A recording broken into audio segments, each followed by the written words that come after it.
Welcome to Nation Beat. I am Jacques Kingston Compton, bringing you this brief on the pulse of our nation and highlights around the heart of St. Lucia.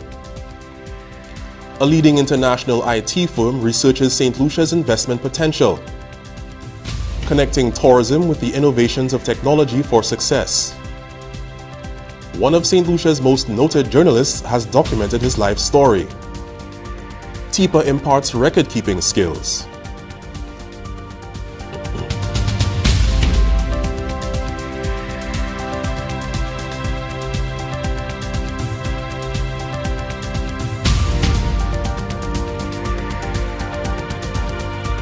Invest St. Lucia, in collaboration with Nearshore Americas, a leading international firm that conducts independent research on IT, digital business and contact center outsourcing trends in Latin America and the Caribbean, recently hosted an inward investor mission and career fair at the Harbor Club.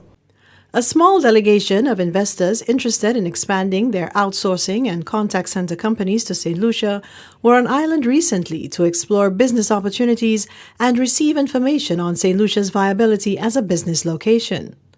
Another critical component of this mission was a Phase 1 career fair, where successful candidates who were shortlisted following ISL's call for applications were afforded the opportunity to network with established and new international tech service call center companies. The fair was interactive and allowed candidates to meet with potential employers and provide them with copies of their resumes. They tend to have very low attrition rates. Alana Lancico-Bryce is the Investment Services Manager at Invest St. Lucia. When we put on an event like this, it's really to further negotiations and discussions with those international investors. So for us, we're looking to close business, get them to agree to invest in St. Lucia, negotiate terms of those agreements, and then of course start hiring people and get their business on the ground. Second part of this is that we've also invited local persons that are looking for employment to meet with established businesses that are looking to fill in current vacancies. So that is also going on as well. So it's a two-pronged objective and activity taking place today. So you have investors that are looking at St. Lucia, meeting with those interesting persons in the talent pool, and then you also have those persons in the talent pool meeting with already established investors that are looking to actually hire persons right now. Promoting St. Lucia as a premier BPO location. The BPO Country Showcase and Career Fair was jointly organized with Nearshore Americas, which recently carried out an in-depth analysis of St. Lucia's BPO proposition. The report confirmed that the island is well positioned to support this subsector. Kirk Laughlin is Nearshore America's Managing Director. Our fundamental mission is to really, in a sense, evangelize the nearshore opportunity across the spectrum in the Caribbean and Latin America. So what we're doing with St. Lucia is very much in line with the overall drive to enable the investors to have better knowledge about the opportunities that exist. A lot of the information is either outdated or inaccurate, or people just don't know, they're ignorant. So we're trying to dispel that, and one of the great advantages is bringing people to a country where they suddenly really see how valuable it can be. The 3-day investment mission also involved site visits to potential locations, including real estate owned and managed by ISL. Meetings were also held with key government and industry stakeholders regarding the policies, strategies, and overall business climate underpinning this type of investment. The mission comes on the heels of expansion and growth of the sector with the opening of KM Squared's second office, Ojo Labs' growth projection, the establishment of 1888 Go Answer's new office, and plans to institute a national BPO policy. An interactive discussion on how the use of technology can promote the business and the diversity of tourism was held on Tuesday among primary school students. The school's outreach is being facilitated by the Department of Tourism, Information and Broadcasting as part of activities celebrating World Tourism Day. The United Nations World Tourism Organization has identified September 27, 2018 as World Tourism Day. The theme for this year's global observance is tourism and the digital transformation. In commemoration of World Tourism Day on September 27, the Department of Tourism will this week host a series of discussions targeting students. Tourism Officer in the Department of Tourism, Samantha Charles, says the discussions highlight the contribution that technology has had on the tourism industry. The Department of Tourism has embarked on a series of school discussions in an effort to observe the global theme for World Tourism Day. So Thursday, 27 September, is recognized worldwide as World Tourism Day, and the theme is tourism and the digital transformation. So in light of the theme, we wanted to engage students in a very lively discussion on technology and digitization and how that has impacted the growth of tourism over the years. Today, we have 3 primary schools. However, the intention was to have at least 7 schools present, but we have 3 primary schools: Moshi Combined, Methodist Primary, and Avonmere Primary. So the team from Department of Tourism has been engaging them in some talk about their career aspirations for one in the industry, their views on technology in light of the advent of social media, Facebook, Instagram, etc., and how has that impacted tourism? What are some of the ways that St. Lucia is being marketed by virtue of these social media platforms? The aim of the outreach initiative is to improve the students' awareness of the tourism industry. The end product for us is one, more information, more awareness of the industry. Yes, this year this is the theme, but every year the theme for World Tourism Day changes. So in addition to the focus on technology and the relationship with tourism, the end product is really to continue to build on the awareness and the sensitization of the industry, and to really have them not forget what tourism is and how important it is to St. Lucia. 12-year-old Avidan Pasad, a student at the Moshi Primary School, said it was interesting to note that students can use social media as an advertising tool. The most interesting part of our talk is when we showed how we can, as children, can advertise our country. It doesn't have to be people who are grown up or important people. We can use WhatsApp, we can use Facebook, even YouTube, to show the people what we have in store for them. The school's outreach initiative will continue on Thursday, September 27 at the Cicero Secondary and Primary Schools and will end on Friday, September 28 at the Denry Primary and Clendon Mason Secondary School. Speakers include the Product Development Consultant in the Department of Tourism, the Senior Tourism Officer, and the Marketing Officer for Heritage Tours. For the Government Information Service, I am Janelle Norville. You're watching Nation Beat. Coming up, TIPA imparts record-keeping skills.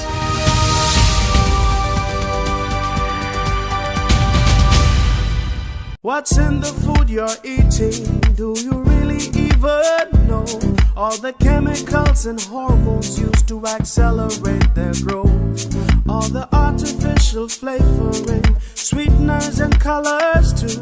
We consume and we don't spare a thought for the damage that they'll do. No, think about the children. Think about the children. How will we save them? Chemicals and GMOs are not the solution. Use organic and join revolution. Excessive agrochemical use, additives and genetically modified foods are harmful to health and the environment. Join the good food revolution. Grow, buy and consume organic. A message from Rise St. Lucia and the Ministry of Sustainable Development with funding from the GEF Small Grants Program, UNDP. The good food revolution. St. Lucia's Trade Export Promotion Agency, or TIPA, is working toward building capacity among its clients. The efforts include a one-day record-keeping workshop that saw participation from 13 clients. Public Relations Officer of TIPA, Jason Darius, hopes the workshop sensitizes those clients to the benefits of record-keeping, such as increased efficiency and access to financial resources. We have recognized that our clients, well, some of our clients, haven't really taken advantage of the essentials of record keeping. This, of course, helps with the business in terms of access to finance and keeping the business afloat. We hope to have individualized sessions going forward with the participants so they could have the full benefit of this sort of training. We hope to have more workshops of this kinds for all businesses, from your creatives to your major exporters to even the manufacturing sector. The organization oversees the island's National Export Development Strategy. One of St. Lucia's most noted journalists has documented his life story. David Samuel's autobiography entitled My Story, Your Voice details the good, the bad, and the ugly in his life's journey. More from Janelle Norville. My Story, Your Voice, the Genesis, written by David Samuel. The noted journalist's fame was fanned as a teenager. Samuel was a singing heartthrob with the True Tones band in the late 60s. The book gives a vivid insight into Samuel's developing years, which were far from smooth. At the book launch, Samuel explained that his broadcast skills are undoubtedly part of his biographical makeup, adding that his 12-year stint with the tourism industry was telling. He noted how good he feels knowing that his life has had such a positive impact on individuals. I don't think a day goes by in St. Lucia, it doesn't matter where I am, that someone will come up to me and thank me for, in some way, the impact I've had on them, or someone who is now an adult would say they started listening to me when they were this height. It's been truly extraordinary, you know, the wonderful things that people say to me when I meet them on the street. So I thank God for giving me that opportunity and my role to seek answers to myriad questions when interviewing a broad range of people on radio and television. So I really hope, ladies and gentlemen, that this modest effort gets your nod of approval. My Story, Your Voice includes interviews with former Governor General Dimplet Louisy, former Prime Minister Sir John Compton and Dr. Kenny Anthony, and Prime Minister Honorable Alan Shasney. The book also features George Odlum, who is credited for the political education of thousands of St. Lucians. Prime Minister the Honorable Alan Shasney first met Samuel when he was employed at Halcyon Beach Club. I then had the great opportunity of interacting with Dave once more when I was the Minister of Tourism, and this time was at the prime of his radio show, The Chairman. And let me say this, that today the excellence and the genuine thought and time that went into preparing for an interview has become a lost art. I have never met a journalist in St. Lucia before, and I've certainly not met a journalist after, that when I went to be interviewed by him, that he was so well prepared. And you always had to be on guard of what questions Dave asked you, because he had this habit of all of a sudden bringing out speeches or things that you had said. And so therefore there was always this setup to get you to say things and then to play it back on you. And it was just a great thing to see. The title, My Story, Your Voice, the author explained, came about because wherever he went, people always commented on his voice and how it has influenced them over the years. Therefore, he always acknowledged his voice as not really his own, but a God-given gift to be shared with St. Lucia and its entire people. The Minister for Culture congratulated the author. Dave, we really want to congratulate you for a job well done. And well done because it takes a lot to be able to deliver, you understand, a book, particularly given the circumstances in St. Lucia. And so we're happy. I saw the stresses. We worked with you in terms of trying to make it happen. And I'm happy the government of St. Lucia was able to contribute to that effort, because that's really our role. Our role is to facilitate, encourage, and of course to ensure that those who are determined to succeed come through, and those who have challenges in so doing, we are also there to provide that support for them. The book was officially launched on Friday, 21st September 2018. From the Government Information Service, I am Janelle Norville. Speaking of the celebration of a respected life, hundreds packed the minor Basilica of Immaculate Conception in Castries to celebrate Botham Shem Je, whose life was cut short by a U.S. police officer in his Dallas apartment. While it was a difficult farewell for those who loved him, the high praise that was showered on the 26-year-old provided solace for the Je family. As we grieve and try to find answers for what happened in Dallas, many of us believe that there is a greater plan. We believe that Botham is in a better place. But many of us are still curious as to what that plan is. What are the possible lessons from this tragedy? One good thing that has happened is that the anger evoked by the tragedy has brought our nation together. We have demonstrated to the world